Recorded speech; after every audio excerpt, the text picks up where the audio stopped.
Hello beautiful stars, welcome back to my channel stars mystic enchantress में आपकी host आप सभी का दिल से वेलकम करती हूँ गाइस। तो आज की एनर्जी थीम फॉर टुडे आप सभी के लिए क्या कहती है यही हम जानेंगे गाइस। तो बने रहिए मेरे इस वीडियो पर। इस चैनल पर अगर आप लोग पहली बार ट्यून इन कर रहे हैं तो आप सभी का स्वागत है यहाँ पर। Please do subscribe to this channel and also hit the bell notifications to get the updates from this channel.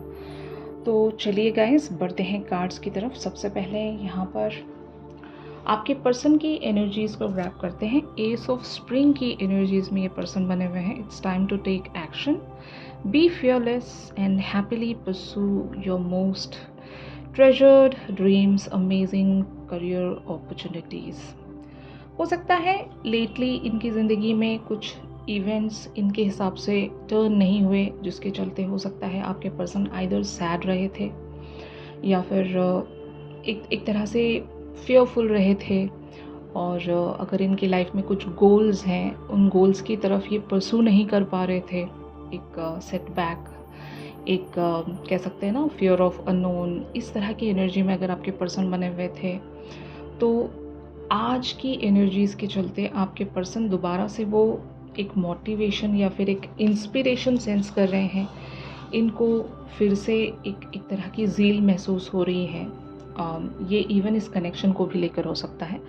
अगर आपके पर्सन को लगता था कि ये कनेक्शन एंड हो चुका है या फिर यहाँ पर कुछ नहीं बच रहा है, सब कुछ ख़त्म होने लगा है, आपके और इनके जो कह सकते हैं ना ओपिनियंस या फिर आपके और इनके पॉइंट ऑफ व्यूज़ अगर एक दूसरे से डिफ़र करते थे तो इनको शायद ऐसा लगता था कि आप और ये कभी एक म्यूचुअल ग्राउंड शेयर नहीं कर पाएंगे, आप इन्हें कभी अंडरस्टैंड नहीं कर पाओगे। अगर इनकी लाइफ में कुछ चीज़ें बहुत ही लो चल रही थी और आपने इनसे उस तरह का एक रेसिप्रोकेशन या फिर एक कम्युनिकेशन रखा नहीं था, तो आपके पर्सन को शायद एक मिसअंडरस्टैंडिंग महसूस हो रही थी कि आप इनके साथ नहीं हो, या फिर इन्होंने बताया नहीं होगा कि what they are going through. और उस समय आप भी इनके साथ एक डिटैचमेंट रख रहे थे, तो वो चीज़ें इस तरह से फोर फ्रंट पर आ गई होंगी एक तरह से कि इनको लग रहा था कि आप इनके साथ नहीं हो इनके लोएस्ट टाइम में। तो एक तरह की मिसअंडरस्टैंडिंग या फिर वो होता है ना कि फीलिंग ऑफ लूजिंग समवन, कि ये तो पर्सन मेरे साथ है ही नहीं, अब मैं वैसे भी अपनी लाइफ में कहीं पर बहुत ही लो जा रहा हूँ और ये पर्सन भी अगर मेरी लाइफ से चले गए तो फिर मैं पूरी तरीके से एम्प्टी हो जाऊँगा, काइंड ऑफ अ थिंग। यहाँ पर जेंडर स्पेसिफिकेशन नहीं है। तो कुछ तो आपके पर्सन की लाइफ में रहा होगा जो इनके हिसाब से नहीं चल रहा था और अब तक ये फियर में चल रहे थे। लेकिन आज की एनर्जी इन्हें इस तरह से मोटिवेट कर रही है कि again they are back to their normal pace, या फिर मैं ऐसा कह सकती हूँ अभी ये एक इंस्पिरेशन ज़रूर सेंस कर रहे हैं। अगर इनके लिए आपने कोई कम्युनिकेशन सेंड किया है तो यस, आपके कम्युनिकेशन ने यहाँ पर बहुत कुछ इनकी ज़िंदगी में चेंज कर दिया है। आप लोग on the other hand two of winter and Prince of summer की एनर्जीज में बने हुए हो। Indecision is holding you back, make the choice that's best for you rather than trying to please others, feeling trapped between the intellectual and the emotional. Or on the other hand, Prince of Summer talks about falling in love suddenly, being swept off your feet, the need to stay grounded during a very emotional experience. तो यहाँ पर मैं ऐसी ही एक situation sense कर रही हूँ जहाँ पर आपने इनसे कुछ ऐसी बातें कह दी थी जो ये सुनना नहीं चाहते थे, लेकिन आप क्योंकि इन्हें कुछ चीज़ें बताना चाहते थे, अपने एंड की बातें इन्हें समझाना चाहते थे, अगर कुछ इल्यूजन बन गया था आप दोनों के बीच में, कुछ चीज़ें क्लियर नहीं थी, या फिर इमोशनल एंड इंटेलेक्चुअल के बीच में आप दोनों ही अगर स्टक थे कि प्रैक्टिकल लाइफ पर चीज़ें अलग तरीके से अलाइनमेंट में आनी चाहिए और इमोशनल लेवल्स पर तो आप शायद एक दूसरे से बहुत ब्यूटीफुली कनेक्टेड थे। लेकिन जब प्रैक्टिकल लाइफ में चीज़ें सही तरीके से प्रोसीड नहीं होती हैं तो उसका एक सीधा जो इम्पैक्ट है हमारी इमोशनल लाइफ पर भी आता ही है। आप बहुत टाइम तक किसी भी रिलेशनशिप को इमोशनल फ्रंट को बेस बनाकर नहीं चल सकते। मतलब अगर आप इमोशनली एक दूसरे के साथ कंटेंटेड हो तो that is not enough to proceed any connection. Practicality भी बहुत ज़्यादा इम्पॉर्टेंट है, क्योंकि आप रहते प्रैक्टिकल वर्ल्ड में हो, इमोशनल वर्ल्ड में नहीं रहते हो आप। वो 5D लेवल है, वहाँ पर अगर कनेक्टिविटी सेंस हो रही है तो ब्यूटीफुल, वो बहुत अच्छी बात है। लेकिन अगर प्रैक्टिकल लेवल्स पर कुछ है ही नहीं, सिर्फ और सिर्फ इमोशनल वर्ल्ड पर या 5D लेवल पर ही आप दोनों एक दूसरे से कनेक्टेड हो और ये रिश्ता कहीं आगे बढ़ ही नहीं रहा है, तो ऐसी कनेक्टिविटी का भी क्या किया जाए, है ना। कुछ लोग इससे सेटिस्फाइड रहते हैं, इस तरह के भी यूनियन से, या वो कहते हैं ना स्पिरिचुअल यूनियन कह सकते हो आप, या फिर एक 5D की यूनियन भी कह सकते हो। उस लेवल पर भी बहुत सारे लोग खुश रहते हैं, क्योंकि उनको पता होता है कि प्रैक्टिकल वर्ल्ड में हम कहीं पर भी पहुंच नहीं सकते, ये कनेक्शन कहीं पर भी प्रोसीड नहीं हो सकता। लेकिन हर एक इंसान उसी मैनर में सोचे ये ज़रूरी नहीं। बहुत सारे लोग प्रैक्टिकल वर्ल्ड पर भी रिश्ते को ग्राउंड करना चाहेंगे, कंप्लीशन की तरफ ले जाना चाहेंगे, जितने भी ऑब्स्टिकल्स हैं उनसे लड़कर उन्हें कॉन्कर करके हर चीज़ अचीव करना चाहेंगे। तो आप कौन से पर्सन हो? आप सिर्फ और सिर्फ लाइक इमोशनल कनेक्टिविटी अगर आपको मिल रही है एंड आप 5D पर एक दूसरे के साथ खुश हो, वो एक ब्लिस महसूस करते हो, is that enough for you guys?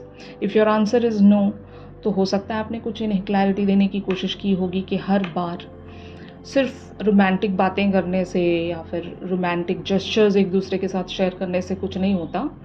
Practical world भी बहुत ज़्यादा मैटर करता है। अगर आपके पर्सन इसी तरह के पर्सन हैं कि ये हमेशा रोमांटिकली आकर आपसे कनेक्ट होते हैं, बातें करते हैं, एक तरह के पोएटिक अंदाज में, या सॉन्ग्स की लिरिक्स के जैसे सॉन्ग की लिरिक्स होती है ना, जिसमें बहुत सारी चीज़ें फिक्शस होती हैं, इमेजिनरी होती हैं, ड्रीमी होती हैं, रियल नहीं होती, है ना। तो अगर आपके पर्सन ने ऐसा ही एक माहौल क्रिएट किया था, तो आप शायद एक रियलिटी चेक इन्हें दे रहे हो कि हर बार ऐसा ही नहीं रह सकता सब कुछ, आपको प्रैक्टिकल वर्ल्ड पर भी आना पड़ेगा, आपको कोई एक्शन लेना पड़ेगा। सिर्फ ड्रीमी और इमेजिनरी वर्ल्ड में हम जिंदा नहीं रह सकते और ना ही इस कनेक्शन को ग्रो कर सकते हैं। तो अगर ये रियलिटी चेक आपने इन्हें दिया है, तो शायद आपके पर्सन अभी एक क्लैरिटी में आ रहे हैं। Now they are ready to take any action और अ लीप ऑफ फेथ, जहाँ पर हो सकता है बहुत कुछ चेंज करेंगे। और चेंज करना कुछ भी हो सकता है यहाँ पर। अगर आपके पर्सन आपसे लिटरली दूर रहते हैं, डिस्टेंस की बात है यहाँ पर, अगर आपके पर्सन बहुत दूर रहते हैं, या फिर आपके पर्सन एक ऐसे जॉब में स्टक हैं कि ये आउट ऑफ कंट्री रहते हैं, या फिर आपसे बहुत ज़्यादा दूर रहते हैं, इन्हें अपने काम को लेकर ट्रैवल करना पड़ता होगा। अगर ऐसा सिनेरियो है कि लिटरल डिस्टेंस है आप दोनों के बीच में, तो यस, आपके पर्सन उस चीज़ को मेंड करना चाहेंगे, मतलब उस चीज़ को चेंज करना चाहेंगे, उस सिचुएशन को चेंज करना चाहेंगे, और एक ट्रांसफॉर्मेशन लेकर आना चाहेंगे अपनी डे टू डे रूटीन के साथ, जहाँ पर ये आपको फिट इन कर सकें। क्योंकि हर बार ऐसा ही हो रहा होगा कि प्रैक्टिकल लाइफ में आप बिल्कुल नहीं मिलते होंगे, लेकिन हाँ, आप मैसेजिंग करते हो, कॉल्स पर बात करते हो, लेकिन कभी आपका मिलना नहीं पॉसिबल हो पा रहा होगा। और बहुत सारे लोगों के लिए ये भी पॉसिबल नहीं होगा कि आपके पर्सन लिटरली आकर आपसे कुछ बात करें। ये सिर्फ और सिर्फ एक हिंटिंग या जेस्चर फॉर्म में ही चल रहे हैं अब तक। तो इस तरह से तो रिश्ते ग्रो नहीं हो सकते। फाइन। और इस तरह के रिलेशनशिप में अगर आप स्टक हो, तो आपको रेड फ्लैग्स काउंट करने होंगे कि कब तक इस तरह से चलेगा, है ना। तो एक रियलिटी चेक या तो आपने दिया है या फिर आज देने वाले हो। आज आप इन्हें बहुत सारे लेवल्स पर एक क्लैरिटी देने वाले हो कि आप इनसे कितना प्यार करते हो, और इस प्यार को ग्रो करने के लिए एक डिसीजन में इन्हें आना पड़ेगा। और हर बार चीज़ें एक 5D लेवल के हिसाब से आप ऑपरेट नहीं कर सकते। आपको आना पड़ेगा 3D फ्रंट पर, 4 फ्रंट पर मेरे सामने आना पड़ेगा, चीज़ों को एक्सेप्ट करने के लिए, चीज़ों को प्रोसीड करने के लिए, और चीज़ों को कंप्लीशन की तरफ ले जाने के लिए। तो ये आपने या तो कहा है या कहने वाले हो। तो 6 ऑफ विंटर की एनर्जीज यहाँ पर प्रोसीड हो रही हैं।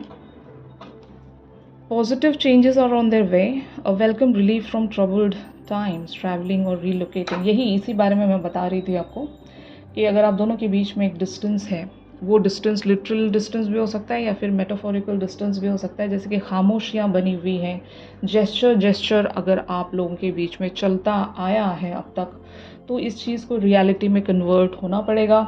और इस बात ही के लिए आपके पर्सन हो सकता है कुछ चेंज करेंगे अपने एंड पर, अपने एक्टिविटीज़ को जो भी है जिस तरह से भी बिहेव करते हैं, अपने उन बिहेवियर्स को चेंज करने की कोशिश कर सकते हैं। और ट्रैवलिंग का भी यहाँ पर एक मेंशन है, तो आपके पर्सन हो सकता है ट्रैवल करके आप तक रीच आउट रख सकते हैं। अगर ऐसी कोई सिचुएशन यहाँ पर बन रही है, इन्हें ट्रैवल करना पड़ सकता है या फिर आपको ट्रैवल करना पड़ सकता है, जो भी है। यहाँ पर एक चीज़ फोर फ्रंट पर आ रही है, जैसे कि आप देख सकते हो कार्ड्स में रीयूनियन। तो रीयूनियन होने वाली है बहुत सारे लोगों की। यहाँ पर मैं रीयूनियन जब ये बता रही हूँ आपको, तो इसके दो तरह के मीनिंग्स हो सकते हैं। या तो आप इस पर्सन से ऑलरेडी मिल चुके हो और ये आपकी सेकेंड, थर्ड या एनी नंबर ऑफ मीटिंग हो सकती है, या फिर रीयूनियन ये भी हो सकता है कि इस जन्म में आप मतलब मिल रहे हो, इससे पहले आप मिल चुके हो, पिछले जन्मों में आप मिल चुके हो। अगर फर्स्ट टाइम आप इस पर्सन से मिलने वाले हो, तब भी हम इस चीज़ को रीयूनियन का नाम दे रहे हैं, क्योंकि इससे पहले के जन्मों में आप ऑलरेडी इस पर्सन से मिल चुके हो, इन्हें पहचानते हो आप, यू नो। तो ये एक बात होती है। यहाँ पर प्रोटेक्टर की एनर्जीज़ का मतलब ये है कि आपके और इनके बीच में जो भी एक रिश्ता है, कि ये आपसे इस जन्म में मिल पाए हैं या फिर आपकी रीयूनियन इस जन्म में हो पाई है, तो इस चीज़ को प्रोटेक्ट करेंगे आपके पर्सन। मतलब आपका मिलना इनके लिए एक ट्रेजर से कम नहीं है। कह सकते हैं ना कि ये बहुत तड़पे थे आपके लिए, या फिर आप इनके लिए बहुत ज़्यादा तड़पे थे। इतने जन्मों से अगर आप इन्हें नहीं ढूंढ पाए थे अपनी ज़िंदगी में, इस लाइफ टाइम को भी लेकर मैं कह सकती हूँ कि एक ऐसे पर्सन की आप तलाश में थे जिसको ढूंढ पाना आपके बस की बात नहीं थी। वो बस पर्सन आपके ख्यालों में रहा करते थे, just like that with your person.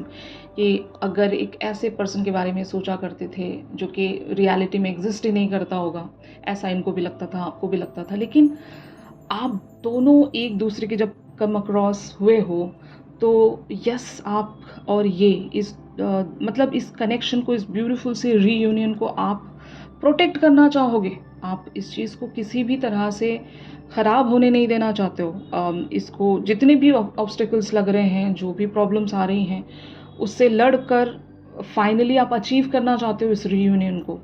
तो इस तरह की एनर्जी आज आपको देखने को मिलेगी कि आपको समझ में आएगा, आपके पर्सन को समझ में आएगा कि ये जो कनेक्शन है वो ऑर्डिनरी सा कनेक्शन नहीं है। इस कनेक्शन को सेव करना, इसकी अहमियत को एक तरह से प्रोटेक्ट करना ही आप दोनों का मकसद है, और यही आप दोनों करने जा रहे हो। अगर आपने इन्हें रियलिटी चेक दिया है, तो आपके पर्सन पर वो बहुत ही ब्यूटीफुली इम्प्लीमेंट कर जाएगा गाइस। और अगर अभी तक आपने कुछ ऐसा एक्शन नहीं लिया है, तो आपसे कहा जा रहा है कि take that action to protect this reunion. अपने पर्सन को एहसास दिलाओ कि अगर इस बार भी आपको लूज़ आउट कर जाते हैं, तो इनका बहुत बड़ा नुकसान है। और मुझे लगता नहीं है कि आपके पर्सन को समझ में नहीं आ रही है बातें। 100% दे हैव दैट रियलाइजेशन, जहाँ पर इनको समझ में आ रहा है कि आपको खोना ये डिज़र्व नहीं करते, यू नो। तो आई होप ये जो शिफ्ट है आप सभी के साथ रेजोनेट कर रहा होगा। और बहुत सारे लोग इवन कंफ्यूज रहते हैं कि who is this person, twin flame और अ सोलमेट।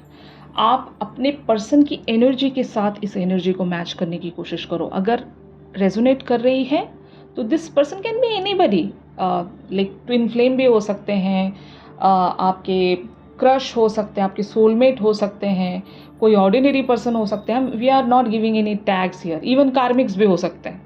आप लोगों का रिश्ता कैसा है और आप दोनों के बीच में क्या चीज़ें हैं, ये आपको पता है। तो एनर्जीज़ के हिसाब से आपको ग्रैब करनी है चीज़ें। Getting my point guys. तो अगर ये शिफ्ट रेजोनेट कर रहा है आपके साथ, तो ज़रूर मेरे इस वीडियो को लाइक कीजिए। और अगर आप लोग मुझसे प्राइवेट सेशंस चाहते हैं, तो मेरी दी गई कॉन्टैक्ट डिटेल्स पर आप लोग ज़रूर मुझसे कॉन्टैक्ट कर सकते हो। तो चलिए मिलते हैं अपनी रेगुलर रीडिंग्स पर। तब तक के लिए आप सभी अपना ख्याल रखिए। Stay positive, stay safe, God bless you all, take care, bye bye.